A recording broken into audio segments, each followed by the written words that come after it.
Hey, what's up, everybody out there? I thought I would come on here. Just wanted to share a little story, a little issue, a little something that happened to me yesterday. And as I don't know if you can see the title, but as the title says, basically my day went from healthy to hell in a handbasket in just a few minutes. Like most of you, for the new year, I had some resolutions and some healthy things that I wanted to accomplish, and wanted to lose some body fat. Not just like we talked about, not just the number on the scale, but body fat. Wanted to lose some body fat. Wanted to eat healthier. Wanted to stop eating refined sugars and things like that we all do over the holidays. And things are going pretty well. The first, 10, 11 days, no problem sticking to the program, working out. Everything was going great. And then yesterday night happened. So I'm going to share this with you more or less. Just I want you to know that it happens to everybody, right? Nobody's perfect. It's going to happen. You're probably going to find some of these bumps along your road. Things are going to happen. But really what's important is how we deal with it. So happens to me, unfortunately. But important thing is to move on. So here's what happened yesterday.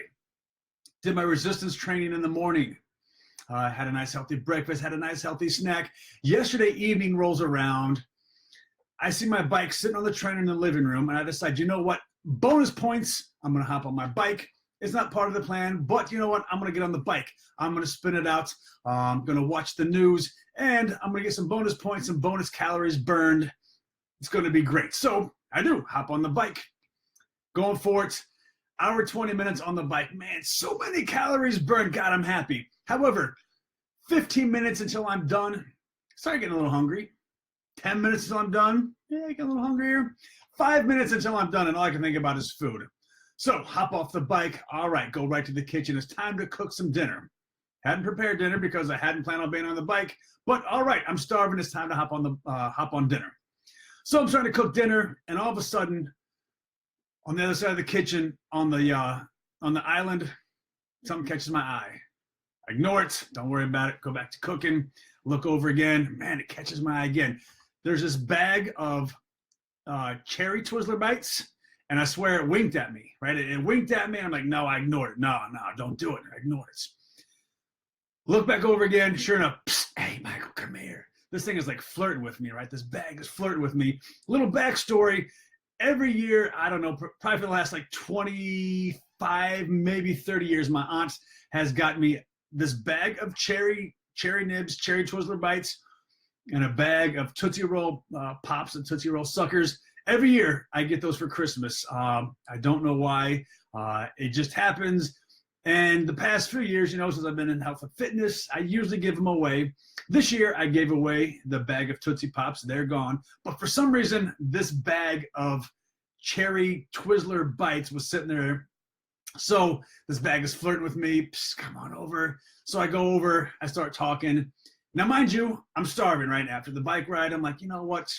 I convinced myself, I need some sugar right after the bike ride. I need a little bit of sugar. So I have a few. And all of a sudden, 5 minutes in, I am 2-3 handfuls, probably like a quarter of a bag of Twizzlers into this thing. So now I'm pissed off. Throw the Twizzlers in the trash can. Man, what am I doing? Mad at myself. But refined sugar, empty calories, like I'm not really satisfied. I'm starving. So I'm making chicken. I'm making salad for dinner. That's what I'm going to eat. And I got this bag of sweet potato and beet chips, and that's gonna be a little side dish, right? Like a little crunch on my salad. It's weird, but I like a little crunch on my salad. Don't judge me. So I justify, you know what? Instead of putting these chips in my salad, I'm gonna eat the chips and salsa right now. It's gonna be an appetizer. Cool. All right. Makes sense. I justify it to myself. So now I'm finishing up the chicken. I'm chopping up the veggies for my salad. I'm eating, some chips and some salsa, and I'm going at it, and great. Everything's going well. I'm starting to feel a little more satiated because I'm eating these chips. Get the chicken done, get the salad done, look at the bag of chips. Holy crap. I've gone through a half a bag of chips. Now, granted, it's just sweet potatoes and it's beets, but it's still a lot of calories that I didn't need and didn't really plan on eating. So what do I do next? Man, I eat my salad and my chicken, right? Because my appetizer hasn't really, not a whole lot of vegetables, no protein. I need those things. So now all of a sudden I've gone through a meal worth of calories with some Twizzlers and some potato chip or sweet potato chips. Now I eat a second meal because I somehow think to myself, I need vegetables and I need protein. So in essence, I've eaten 2 meals worth of calories in, I don't know, let's say 45 minutes. I don't know how long it was. But basically the point is that I ate way too much and I ate a bunch of crap. And unfortunately, I ate some refined sugar and things that I didn't want to do, like resolution that I've set out for myself. So that's the horrible part of the story. That's the hell in the handbasket parts. And that's the part that's somewhat embarrassing, and I didn't really want to tell you, but there it is. I laid it all out. However, what's important is hopefully we can learn from my mistakes, and hopefully you don't make the same mistakes, or at least you know about it, you realize what's happening, and we make them less and less often, and hopefully I don't make it again. So what can we learn from what I did yesterday, the stupidity, whatever you want to call it, my bad planning, and my eating Twizzlers and chips, and then a meal afterwards? So first thing that we need to think about is it was one meal, it was one time, and it's over, right? So if you fall off the track, if you get derailed, the important thing to remember is that it's over, it's done with. Move on as soon as you can. So, you know, I don't know if you heard of my broken egg theory in the omelet, but if you're making an omelet, you get the eggs out, you drop an egg on the floor. What do? You clean up that one egg, right? And then you're over and done with, and then you go back to making your omelet. You don't throw like the whole dozen eggs on the floor, then go to the store, pick up some new eggs, you know, so you can start over. No, you just clean up the one egg and you get forward. And that's kind of the same thing as, you know, anytime you have a bad day, a bad meal, whatever it is, it's important to get back on track as soon as you can. So for me, it was a bad dinner. It's important for me to get back on track the next morning. Great. Breakfast, back on track. If you have a bad lunch, you know, you can get back on track that dinner. You have to wait the next day. So, you know, don't wait until the next month to get started. Don't wait. Oh, I got to wait until Monday. It's it's one I usually hear. I'll cheat through the rest of the weekend and I'll start on Monday. Start back on track as soon as you can. And just kind of, you know, let it be water under the bridge and let it go and get back on track and move forward.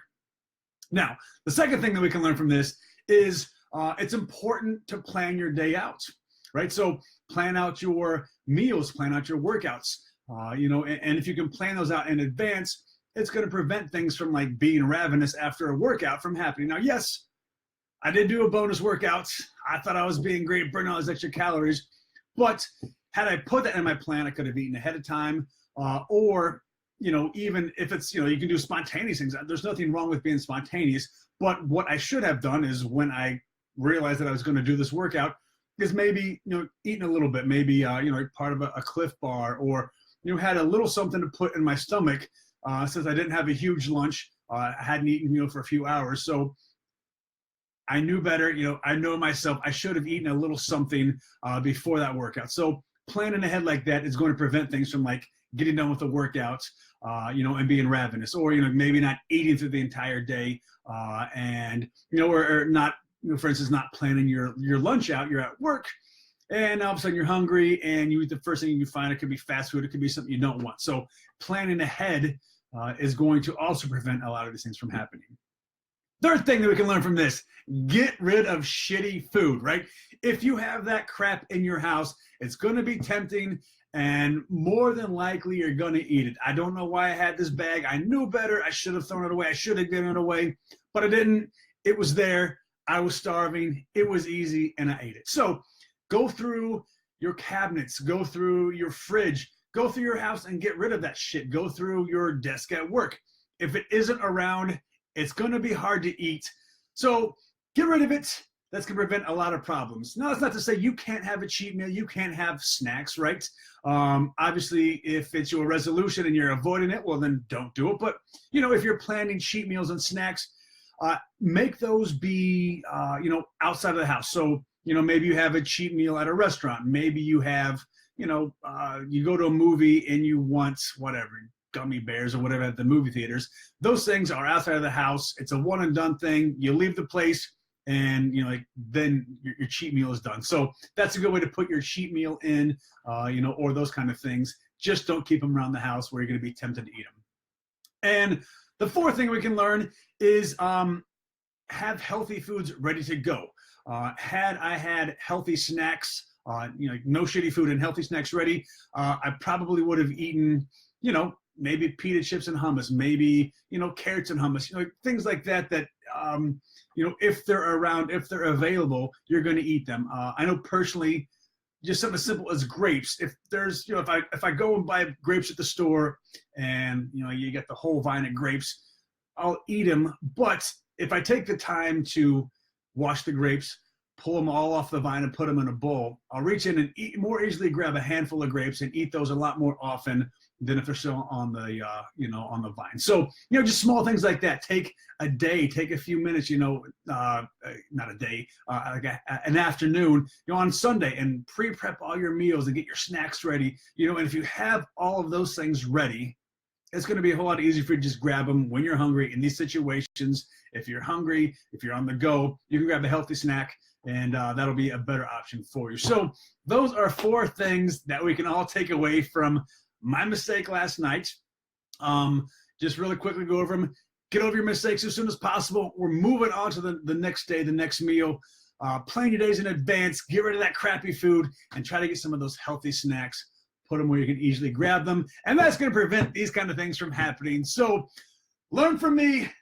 Try not to do this yourself. It's a bad feeling, but it is what it is. So that is my story. No more hell in a handbasket. Back on track. So I will see you guys later.